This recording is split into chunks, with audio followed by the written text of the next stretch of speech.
when I started to look into the difference between, you know, genetic modification and just regular old seeds. I didn't know what the difference was, and it basically just started out with doing like online YouTube videos for people so we could pass forward the knowledge of what we were learning. And I figured, you know, why don't we make a feature out of this? Because in Ontario, from Canada, we have so many farming models around us that were of easy access and so close to us that I figured, you know, let's show people what we can do with our food system instead of just staying with the status quo.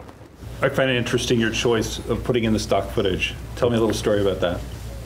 I've done that with other films that I've worked on before, and the stock footage is all found on a website called the Prelinger Archives.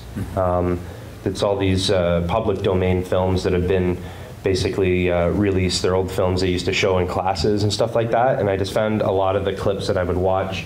You can search through keywords and stuff like that, and I kind of found them like ironic and funny in a lot of ways. And some of the stuff was very revealing, you know, about like irradiating corn and that the, you know, the beneficial aspects to using radiation on corn and changing the genetic structure of it. And a lot of atomic age stuff was very exciting back in the 40s and 50s, but now people have kind of seen the implications of that when it starts to get applied to the general populace. Particularly promising are the advances being made in the biological sciences. Here, corn plants are the subjects of experimental work. Gamma rays, released by the radioisotope cobalt, located within the hollow pole, are affecting cells of the corn pollen.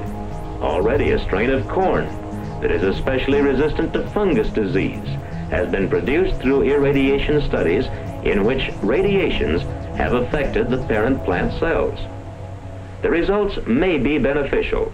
The technology is becoming so available to everybody, and our film was made on just a shoestring budget.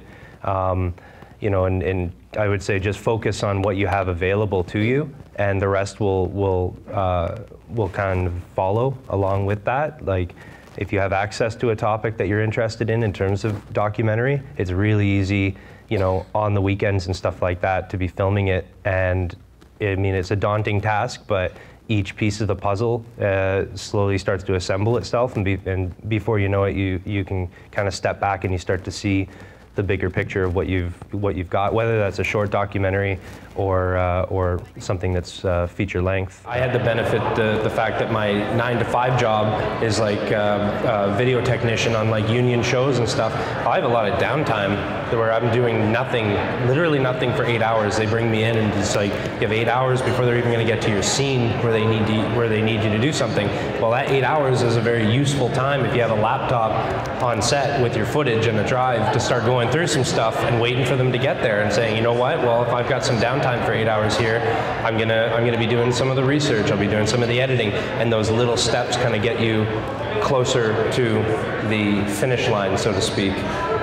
I really feel a film like this needs to be shown in schools. The incredible contrast you have from Wall Street, some of the big city buildings, that very stark antiseptic look, and then all of a sudden we're into that green, beautiful, you know, happy fuzzy feeling. Comment about it. Yeah, I mean, you know, maybe we were trying to be maybe a little more subtle, but yeah, that was the idea, was that, you know, to have kind of a contrasting color schemes between, you know, maybe the artificial world versus the natural world and that type of thing, and, you know, kind of enrich the colors of the local farms. And then, you know, when we get into kind of the nitty-gritty of governmental buildings and cold USA kind of thing, we went with, you know, the more bluish tones and colder colors that way. 90% of it was filmed outside, and all of the interviews that were outside were done during magic hour. So our hardest obstacle was weather. We would get out to do the interview, and we wouldn't be sure if the sun was going to cooperate, and we may just have to say, we'll come back tomorrow, we'll come back the next day. The importance of community is like just paramount, because I mean, for our documentary, we in some ways went in pretty cold with it. You know, we didn't have a lot of ins into the farming industry, but once we started talking to people, we found people were really willing to help us, and, you know, one thing would just lead to another, and they would say, well, you know, I've got a person here who sprays GMO crops, and you want to go and interview him today? And it would literally be just grab our cameras, take our stuff out to that farm and film for the whole day, and, well, if you can stick around or come back next week, we can have this guy ready for you, and I'll give you a number to contact over here. And before you know it, we just started like almost snowballing people for interviews, and So I mean, the importance of community and just like they said, asking, you'd be surprised what people are willing to do to help you out. And you know, keeping in touch with your friends and stuff like that, because I know on most of the documentaries that I've worked on, it's just calling up your buddy, you know, just bought like the brand new, you know, red camera or whatever, saying, hey man, I'll let you go and shoot and light and do whatever you want to do for this interview if you want to come out and use your camera, and then I'll help you out later on if you need some help editing. And I mean, the importance of that type of community is just awesome. For Of the Land, we were kind of researching it as we were going along, because a lot of the farmers were helping us out with a lot of the research. They were giving us pointers on who to talk to, places to go, and so I mean, that type of community really helped us just kind of link the pieces together of the puzzle that we didn't know what we were kind of doing in certain circumstances.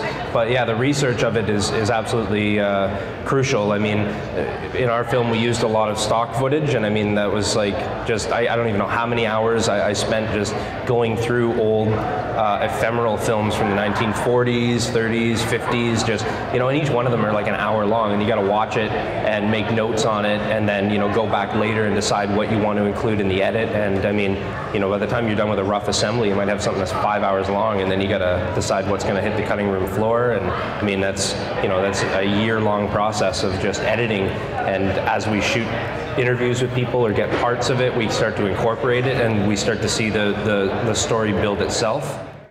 I don't think Canada's necessarily any further ahead than the U.S. is. I think the U.S. has some of the largest corporations that run this, the Monsantos is just an example of one, but you know, Syngenta and Dow and Bayer and these big pharmaceutical companies that are behind it, they're in Canada as well, just as much as they're in the U.S. And I think it's mainly more of a like a Western versus like a European thing. The Europeans are light years ahead of where we are, and I mean, they kind of have led the way. You know, they've banned a lot of type of stuff that they won't allow in their food anymore, and they've been doing labeling for years, and it's now you just go into a grocery store, they don't even really have to label something as organic. Everyone just kind of knows that it's by default, it's healthy, organic, non-GMO, unless you're seeing that it's labeled on there.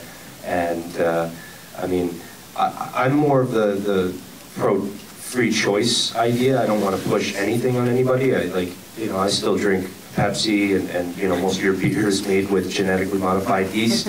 I'm all about that. If you want to do it, you should do it, but at least know what you're doing and do it with the knowledge that you're electing to do it. Don't just eat it because someone's giving it to you and you don't know any better. It's kind of like, you know, knowledge is power. Yeah, knowledge is power. It's not consenting to doing something is unfair, I think. This film was kind of, in some ways, to try and teach people different kind of stepping stone ways to get to that, like whether you want to start backyard operations or you want to learn from other farmers or do apprenticeships, or because I mean, most of the farmers that are getting older, they're going to retire and there's not a lot of people to replace them. So kind of at this like crossroads right now, and it's kind of exciting as well to see, you know, that this year Monsanto's stock dropped by 35%.